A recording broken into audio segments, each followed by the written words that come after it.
porque é necessário que todos nós compareçamos perante o tribunal de Cristo, para que cada um receba segundo o bem ou o mal que tiver feito por meio do corpo. Eu não sei, vocês já estiveram diante de um tribunal? Eu nunca estive. Eu acho que ia sentir bem desconfortável. Você tem que provar que você é inocente. E muitas vezes você se acha culpado, especialmente na questão do pecado, né? E nós estudamos nessa semana, na nossa lição, essa questão do julgamento. E a lição fala desse julgamento. Mas antes de entrar nesse julgamento, eu tenho estudado a Bíblia de um modo diferente, desde 2002 aproximadamente, tentando ver quando as coisas aconteceram. Na verdade, Ellen White diz que devemos estudar os grandes sinais que indicam o tempo em que estamos vivendo. Eu me lembro que fiz uma série de profecia, uma série profética na Universidade Adventista da África. Fica lá em Nairobi, no Quênia. E eu lembro quando chegamos em Daniel capítulo 11, onde tem uma série de eventos ali. E eu puxei os eventos atuais, onde os professores disseram assim: você está fazendo uma interpretação profética de jornal. Mas é isso que a Ellen White diz, não é? Ela diz: devemos estudar os grandes sinais que indicam o tempo que estamos vivendo. Eu não posso fechar os olhos para os jornais ou para os acontecimentos que estão diante de nós. Na verdade, Ellen White diz: erga os vigias agora a voz e deem mensagem que é verdade presente para este tempo. Mostremos ao povo onde nos encontramos na história profética. Muitas vezes quando eu prego por aí, eu gosto de dizer assim: olha, imagine que isso aqui é uma grande linha do tempo. Aqui é a criação e lá é a segunda vinda de Jesus. E a gente começa a analisar em que lugar que a gente se encontra nessa linha do tempo. Mais para lá, mais para cá. E normalmente as pessoas me jogam logo lá no final da linha, sabe? É assim que normalmente acontece. Porque Deus, Ele criou o nosso tempo e usa o tempo para se comunicar com o homem. Ele criou a semana, Ele criou os meses, Ele criou o ano, o nosso tempo. E Ele chega para Noé e fala assim: Noé, eu vou mandar um dilúvio para destruir essa terra daqui a 120 anos. E Ele chega para Jeremias e fala: Jeremias, essa cidade vai ser destruída. Babilônia será o invasor, vocês serão levados cativos, mas vai ser por 70 anos. Deus sempre se comunicou e comunica com o homem através do tempo. E às vezes Ele dá algum tempo para as pessoas se arrependerem. É o caso de Jonas, que pregou: olha, daqui a 40 dias, Nínive vai ser destruída. Então vamos colocar esse juízo numa linha do tempo. E eu vou começar antes que tivesse tempo. Porque a Bíblia começa em Apocalipse capítulo 12 falando da antiga serpente chamada Diabo e Satanás. Que é quando Satanás é expulso do céu. E isso aconteceu antes da criação. Houve um músico, um cantor aí, que ele colocou data para isso aí. Era um tal de Raul Seixas, ele disse que foi há 10 mil anos atrás. Eu não sei a data, a Bíblia não menciona. Mas houve um momento em que aconteceu a criação da terra. Tudo bonito, perfeito, maravilhoso. E é gostoso a gente ver ali a criação da terra. Como as coisas aconteceram. Né? E quando aconteceu isso? Bom, normalmente nós adventistas do sétimo dia colocamos essa data aproximadamente 6 mil anos atrás. O pastor Ted Wilson, na última conferência geral, em seu sermão, ele disse assim: Creio no espírito de profecia que foi inspirado, assim como Deus inspirou os profetas da Bíblia, que diz que esta terra foi criada por volta de 6.000 anos atrás. Mas, além dele, Ellen White usa muito essa expressão. E na Meditação Matinal Exaltai, tem uma citação ali da revista Adventista Americana que diz assim: geólogos ateus afirmam que o mundo é muito mais velho do que indica o relato bíblico. Eles rejeitam o relato bíblico devido a certas coisas que para eles são evidências da própria Terra, de que o mundo tem existido por dezenas de milhares de anos. E muitos que professam crer no relato da Bíblia não sabem explicar maravilhosas coisas que se encontram na Terra, como o conceito de que a semana da criação consistiu apenas de 7 dias literais, e de que o mundo tem agora apenas cerca de 6.000 anos.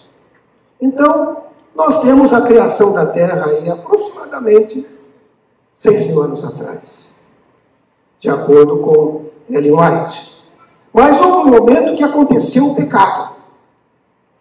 Quanto tempo esse casal feliz ficou sem pecado? Existe uma tradição judaica que diz que é 30 anos. Eles ficaram lá dentro do paraíso. O meu pai diz que é 33 anos e meio. E quando ele falou isso, eu disse: como é que o senhor chegou a essa conclusão? Porque Jesus é o segundo Adão e viveu 33 anos e meio no mundo mau. Ele tinha que viver o mesmo tempo que o primeiro Adão viveu no mundo bom. Faz sentido, mas não está na Bíblia. Mas, né? Talvez tenha sido, quem sabe? Não temos certeza quanto tempo eles viveram lá. Mas deve ter sido algum tempo. Para quem viveu 930 anos, 30 anos era uma infânciazinha pequena, né? Bom, quando houve o pecado, Deus pôs em prática o plano da redenção. E o que é o plano da redenção? É um plano para trazer de volta a humanidade até Deus. Quando você faz um planejamento, e olha, foram 10 anos como professor, então eu tinha um planejamento, né? Todo ano tem isso. Aliás, você faz até uma reavaliação do planejamento de tempos em tempos. Uma coisa muda. Mas o plano de Deus é perfeito. Nesse plano, todas as coisas estavam colocadas ali. E esse plano vem se cumprindo à risca, inclusive o que nós vamos ver hoje. A questão do julgamento. Opa, passou demais aqui. Houve também um período de juízo, que a coisa ficou tão mal, que 1656 anos depois da criação, Deus teve que destruir esse planeta. E nesse julgamento, apenas 8 pessoas foram salvas naquela ocasião. E aí nós temos a primeira vinda de Cristo. Percebo que eu coloquei lá cerca de 4.000 anos depois da criação. Na verdade, o nosso maestro aqui leu um trecho do Desejado das Nações, que dizia ali, alguém prestou atenção? Ali dizia que Jesus veio a esse mundo depois de 4.000 anos de pecado nessa terra. Então, esse é um pensamento de Ellen White. Eu nem pus aqui, mas já que ele leu, eu mencionei. Não é? E por isso coloquei ali. Cristo veio, que é a primeira vinda. E é interessante sobre essa questão da primeira vinda, irmãos, que eu não coloquei ali, mas quando você lê o texto inspirado, especialmente Desejado, diz assim que quando o relógio do tempo profético marcou aquela hora, Jesus nasceu. E antes diz assim, os desígnios de Deus não conhecem adiantamento nem tardança. Porque Deus sabe o que vai acontecer, o que acontece. E eu gosto, inclusive, de ler esse texto de Gálatas 4:4, que diz assim, quando chegou o tempo certo, na verdade, na versão mais tradicional, diz assim, quando veio a plenitude dos tempos. Né? Mas na nova versão, na linguagem de hoje, diz assim, mas quando chegou o tempo certo, o tempo de Deus, Deus enviou o seu próprio Filho, que veio como filho de mãe humana, e viveu debaixo da lei. Bom, se existe data para tudo, também existe data para o julgamento. Não é? A Bíblia diz assim, Atos 17, 31. Porquanto determinou um dia em que com justiça há de julgar o mundo, por meio do varão que para isso ordenou. E disso tem dado certeza a todos, ressuscitando dos mortos. Há um dia em que todos serão julgados. E é isso que a lição trata. Não apenas é um julgamento, mas que tem algumas fases. Né? Nós vimos aí, na verdade, que esse julgamento tem 3 fases principais. O juízo pré-advento, o juízo milenar e o juízo executivo. E a lição da escola sabatina diz assim: todo o processo termina com a vindicação dos justos e a segunda morte dos ímpios.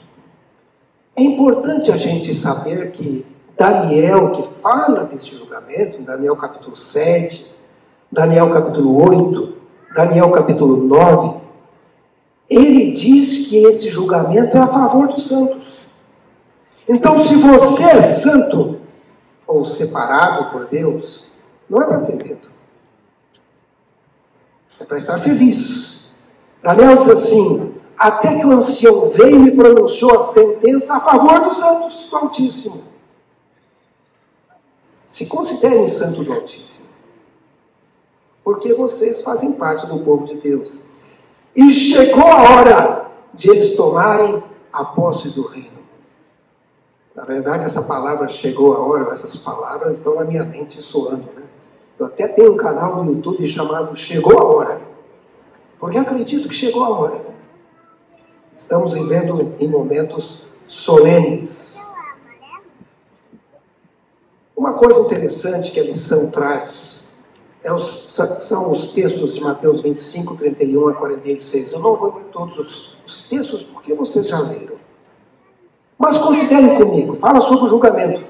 Na verdade, quando você lê Mateus capítulo 24, você tem os sinais. Você tem um período de tempo de tribulação, descrito também em Daniel e Apocalipse. E depois você tem um pouco da preparação.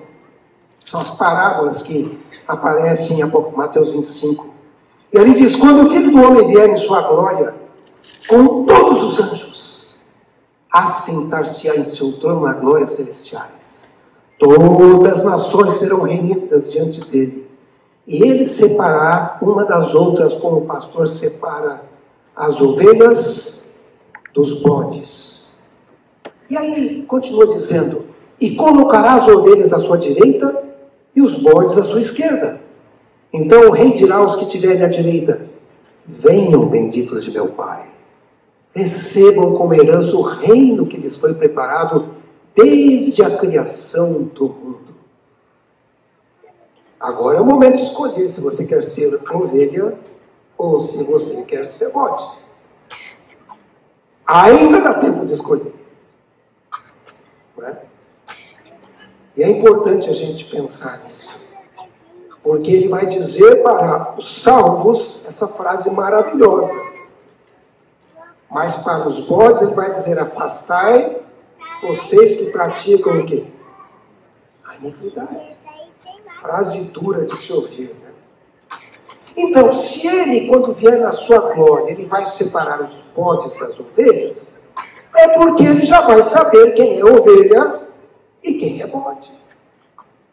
Então, esse julgamento já deve ter acontecido, né?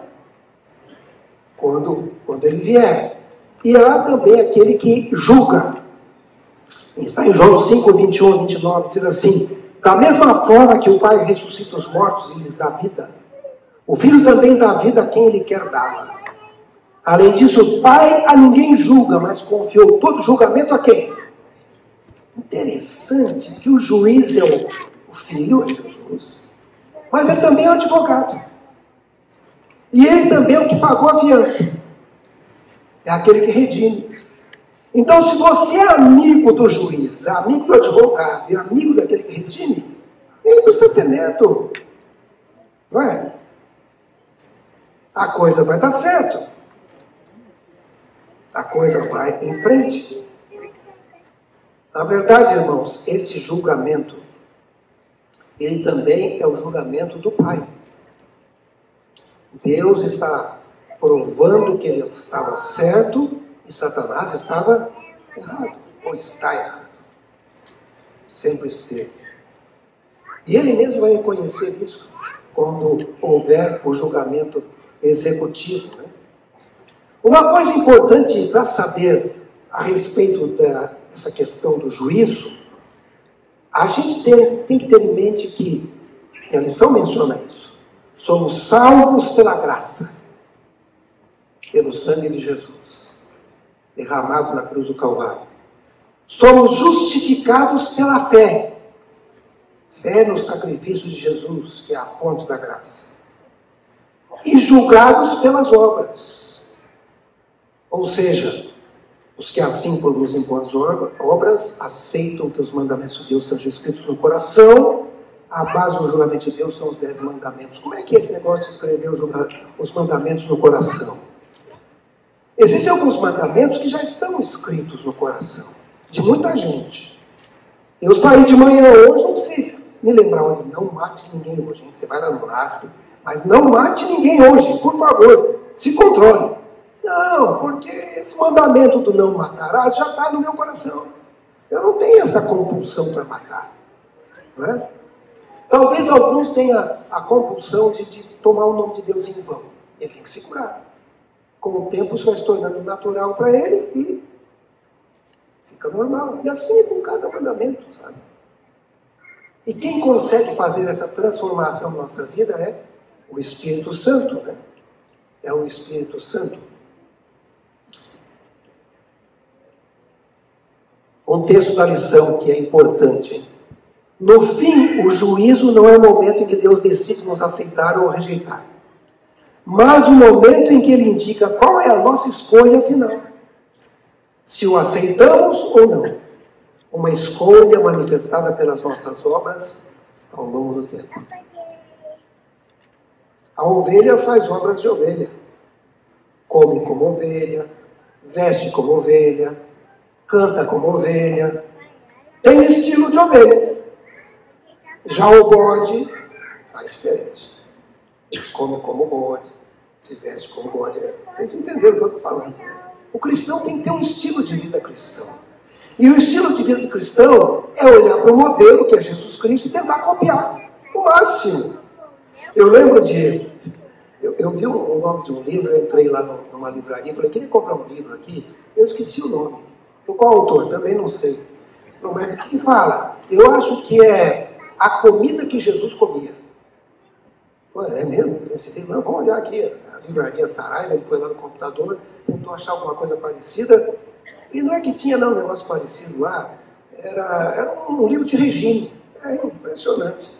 Que ensinava como emagrecer comendo a comida que Jesus comia. Mas eu comprei o livro, é muito interessante. Porque ele fala do regime de Jesus, né? E o regime de Jesus, obviamente, na cultura da época era bem diferente de hoje. Mas nós temos, obviamente, um regime cristão. Para você ter uma saúde perfeita, né?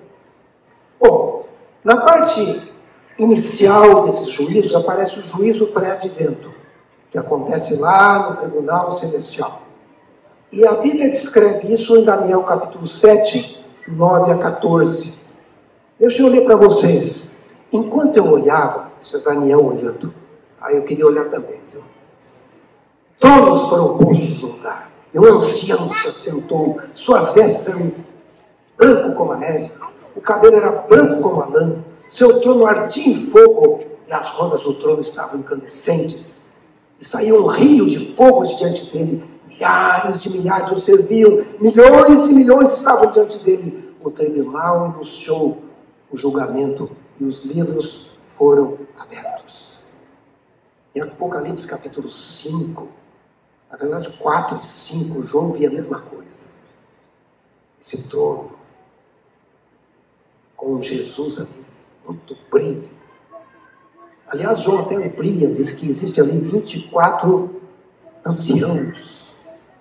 E quando você vai estudar um pouquinho, você chega à conclusão que provavelmente esses anciãos são pessoas que já foram da terra e estão ali olhando para ver que o julgamento vai ser justo e correto, né?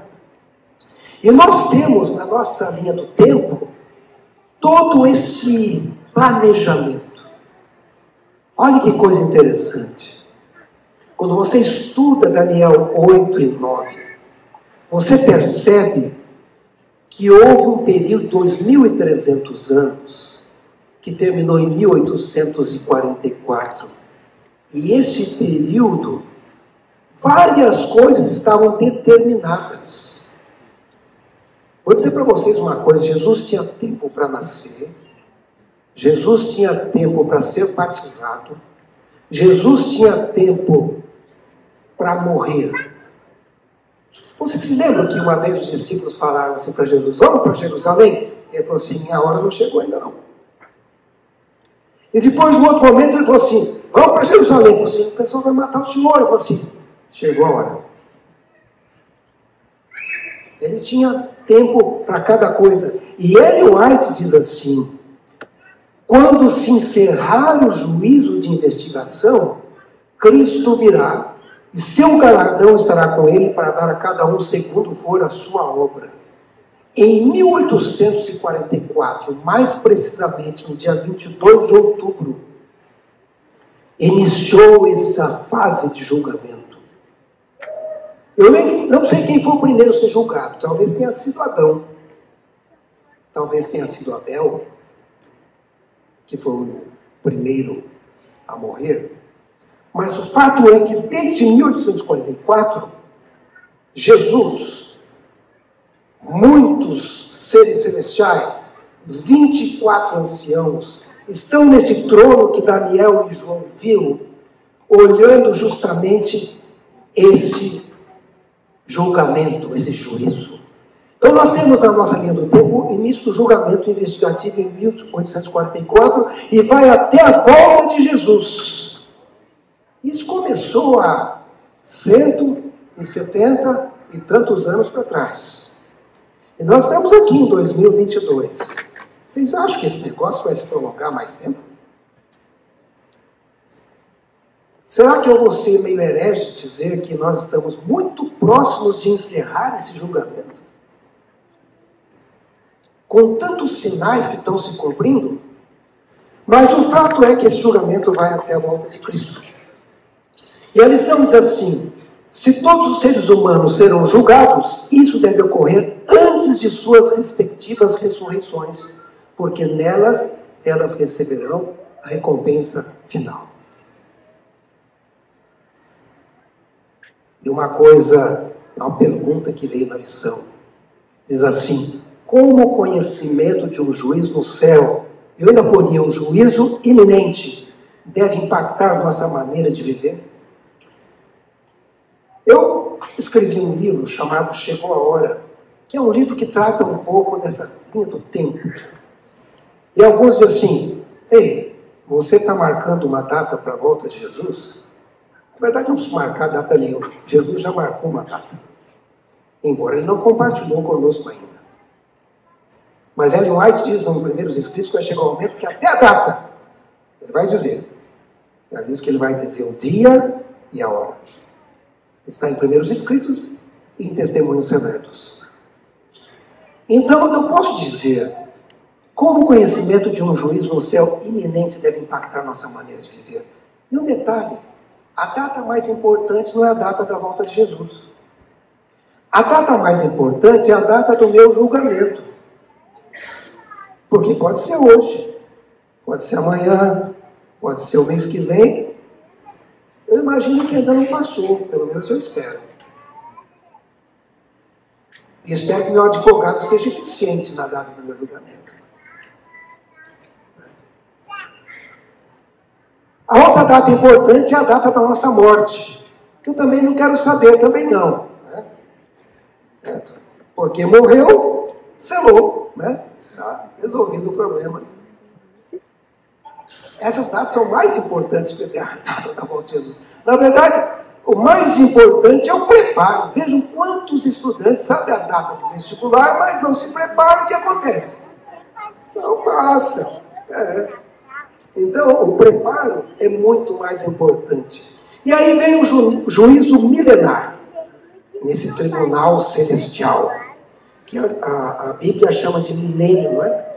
É um período que acontece depois da volta de Jesus. Na volta de Jesus, há a primeira ressurreição, os salvos vão para o céu e inicia então o milênio. Durante o milênio essa terra vai estar destruída, não vai ter vida aqui. Bom, vai ter vida de Satanás e seus anjos. Vai ser uma espécie de prisão para ele. Uma espécie de prisão para ele. Então, existe assim um período de descanso para os salvos, descanso para os que morreram, os ímpios, e um período de descanso estranho, umas férias forçadas para Satanás. E 1 Tessalonicenses descreve esse início do milênio, né? Que diz assim: porquanto o Senhor mesmo, dada a sua palavra de ordem, ouvida a voz do arcanjo e ressoar a trombeta de Deus, descerá dos céus, e os mortos em Cristo ressuscitarão primeiro. Depois, nós os vivos. Esse é Paulo, né? Ele queria estar vivo. Veja como as pessoas querem estar vivas, eu também quero estar vivo. E Paulo sabia, porque mais à frente diz assim: mas eu sei que não será assim, sem antes que venha o homem do pecado, o filho da perdição, e começa a colocar. Mas ele queria estar vivo, ele diz, depois nós os vivos. Mas isso é uma coisa para vocês. Muitos de vocês podem ler dessa maneira. Eu acredito nisso. Não creio que vai ter muito tempo, mas não. Acho que podemos ler. Depois nós, esses membros fiéis aqui da igreja do NASP São Paulo, os vivos, os que ficarmos, seremos arrebatados juntamente com eles entre nuvens, para o encontro com o Senhor nos ares. E assim estaremos com o Senhor um pouquinho de tempo. Ah, para sempre. Esse para sempre é para sempre mesmo. É a eternidade, né? Estaremos um período de 1000 anos. E nesse período de 1000 anos, começa uma revista, né? Então, só relembrando, 1844 iniciou o julgamento, vai até a volta de Jesus. Aí, na volta de Jesus, começa o juízo milenar. É o juízo dos perdidos. Para que isso? Para você ter certeza que o julgamento foi justo. Porque de repente você olha um sujeito lá, o seu vizinho, né? E ele não era uma pessoa muito boa, ele está lá. Já pensou Isaías tendo como vizinho Manassés? Manassés foi o sujeito que mandou cortar ele no meio. Mas se arrependeu depois. Então ele vai querer ver o julgamento, a pessoa tem um engano aqui, ó, esse aqui eu sei, esse aí, ó. Lugar errado. E ele vai ter que revisar o julgamento. Talvez você tenha uma pessoa que não gosta muito, vai encontrar lá. Ou o contrário. Tem uma pessoa maravilhosa, que maravilhosamente não vai estar lá. Por quê? Não sei. Vai revisar o julgamento, né? E esse julgamento, diz a Bíblia, em 1 Coríntios 6, 2 e 3, vocês não sabem que os santos hão de julgar o mundo? Se vocês hão de julgar o mundo, acaso não são capazes de julgar as causas de menor importância? Vocês não sabem que haveremos de julgar os anjos? Então não vão só ser os pobrezinhos mortais aqui, não. Os anjos caídos também. Vão estar nessa revisão aí. Que coisa impressionante, né? Vocês pensam às vezes que vocês não são importantes para Jesus, vocês são muito importantes. E o livro do Apocalipse fala disso, fala: vi tronos em que se assentaram aqueles a quem havia dado autoridade para julgar. Eu vou para a parte final, diz assim: eles ressuscitaram e reinaram com Cristo durante 1000 anos. Esse é o período. Né? Continuando. Tem outro texto que diz assim, a respeito da primeira ressurreição. O restante dos mortos não voltou a viver até se completar os 1000 anos. Esta é a primeira ressurreição, os que vão julgar. Felizes e santos que participam da primeira ressurreição. A segunda morte não tem poder sobre eles. Serão sacerdotes de Deus e Cristo e reinarão com ele durante 1000 anos. E a lição traz o seguinte texto. No juízo investigativo pré-advento dos justos, somente as hostes celestiais estarão envolvidas, de acordo com Daniel 7. Mas durante o juízo milenar dos ímpios e dos anjos caídos, os próprios santos também participarão. É por isso que tem que ser 1000 anos, né? É muita gente. Eu nem sei quantos são, mas é muita gente. Alguns bilhões, com certeza. É muita gente que será julgada. E a lição ainda diz, esse processo oferece uma oportunidade para os santos avaliarem os registros celestiais e verem o tratamento justo de Deus em todos os casos. Ninguém será punido até que vejamos a justiça divina. E aí vem o juízo executivo. Depois que uma pessoa é condenada, normalmente tem uma pena. Não é? Pode ser prisão, pode ser morte. Mesmo a morte, existe assim algum tipo de morte. Cadeira elétrica, injeção letal, enforcamento, coisa feia falar disso, né? Mas existe. Existem algumas penas que são aplicadas. Existe também prisão perpétua, né? Uma série de penas nesse juízo. Esse juízo executivo acontece após o milênio. Quando termina o período de 1000 anos, então agora vem esse juízo executivo. É quando eles vão receber a sua sentença, né? A lição da escola sabatina diz que o juízo executivo é a intervenção divina, punitiva, final e irreversível na história humana. Não tem como voltar atrás. Eu vou dizer para vocês, 2 Pedro diz que Deus não poupou anjos quando pecaram. Antes, precipitando-os no inferno, os entregou a abismo de trevas, reservando-os para o juízo. Não poupou o mundo antigo, mas preservou Noé, pregador da justiça. E aí fala também de Sodoma e Gomorra. E diz que são exemplos para nós hoje. Porque tem uma ala de pessoas que diz que no final todo mundo vai se salvar. Que Deus é muito amoroso, sabe? Ele não vai destruir. E eu me lembro quando uma pessoa falou isso para mim, eu disse assim, você está me dizendo que até Satanás vai ser salvo? E ela falou assim, não seria lindo o pai se encontrando com o filho, Lúcifer? Seria lindo, mas não vai ser assim. Porque a Bíblia diz que existe um lago de fogo preparado para o diabo e seus anjos. E aqueles que ficarem muito apegados a Lúcifer, a Satanás, estarão com ele. É isso que diz a Bíblia. Então, nós temos esses exemplos de julgamentos punitivos na lição.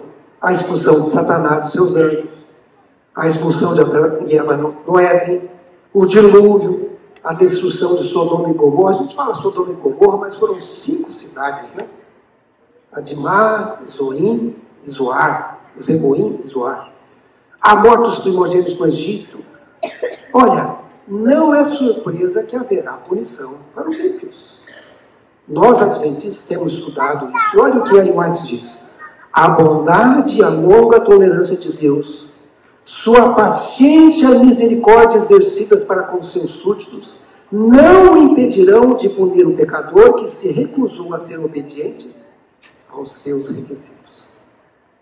É triste dizer, muitas pessoas serão destruídas. E a lição continua dizendo, Deus fez tudo o que poderia ter feito para salvar a humanidade da perdição eterna. Mesmo com grande custo para si mesmo, os perdidos fizeram escolhas que os levarão a esse final infeliz. É o amor de Deus, e o amor de Deus somente, que também exige justiça. Vamos só recapitular aqui, porque o meu tempo já ficou vermelho. Então, eventos que ocorrerão no início do milênio. Volta de Jesus, os justos mortos ressuscitam, é a primeira ressurreição, os justos são levados para o céu, os ímpios vivos são destruídos, recebem ali a primeira morte, Isso acontece no início do milênio. E aí, durante o milênio, o que acontece? A terra fica desolada, todos os ímpios estão mortos, Satanás permanece preso na terra e os santos estão lá julgando no céu. Quando termina o milênio, no final o que acontece? Os ímpios mortos ressuscitam, é chamada de segunda ressurreição, Satanás é solto, Cristo, os santos e a cidade santa descem para a terra, Satanás e os ímpios avançam contra a cidade santa, todos são destruídos pelo fogo, é a segunda morte, a terra é purificada e recriada, e como diz o apóstolo Paulo, estaremos para sempre com o Senhor. E falando dessa primeira e segunda ressurreição, Apocalipse 20, verso 6 diz: bem-aventurado e santo é aquele que tem parte na primeira ressurreição. Sobre esses, a segunda morte não tem autoridade. Pelo contrário, serão sacerdotes de Deus e de Cristo, e reinarão com ele os 1000 anos. E os da segunda morte? Os da segunda morte diz assim: quanto porém aos covardes, aos incrédulos, aos abomináveis, aos assassinos, aos impuros, aos feiticeiros, aos idólatras e a todos os mentirosos, a parte que lhes cabe será no lago que arde com fogo e enxofre, a saber, a segunda morte. E a segunda morte não tem retorno, é irreversível. A lição ainda traz um texto, está lá na parte de Ellen White.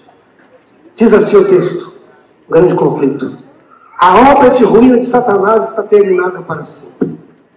Durante 6.000 anos ele realizou sua vontade, enchendo a terra de miséria, causando tristeza em todo o universo.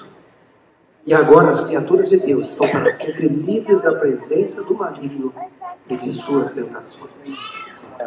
Sabe, a Bíblia diz que Satanás sabe que o tempo dele é curto. E como é que ele sabe? Porque provavelmente ele estuda as profecias.